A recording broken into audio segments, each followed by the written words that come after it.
So what the heck is Crisp Cube? Crisp Cube is an action puzzle game where you melt cubes. You do so by placing and activating triggers with our hero, Mr. Crisp.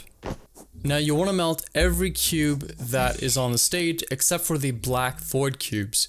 You just want to let those cubes roll off the edge, or if there's only black cubes, they'll automatically float away. If you melt a void cube or let one of the other cubes roll off the stage, then you will have committed an error.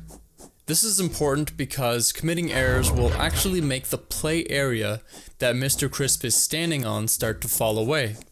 Alternatively, whenever you complete sections of cubes without making any errors, you'll actually get a crisp which will extend the play area that Mr. Crisp is standing on.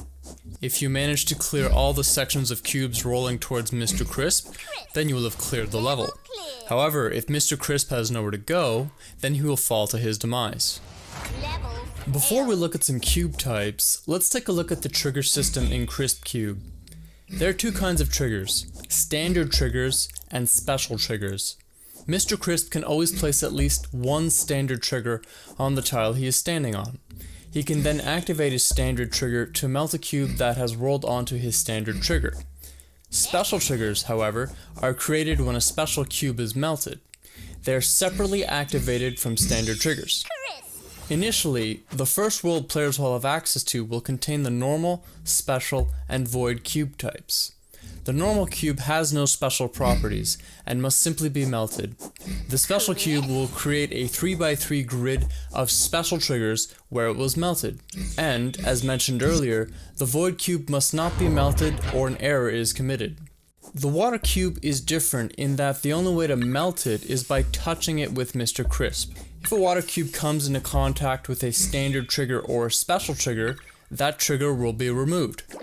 Next, the fire cube can potentially melt a lot of cubes when it is melted.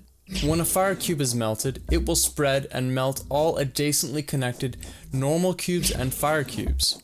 However, the fire will not spread to cubes beside a water cube. And finally, the inversion cube is something else. When you melt an inversion cube, a board inversion will occur. A board inversion will make certain cubes become their inverted cube types. Normal cubes will become void cubes, and void cubes will become normal cubes.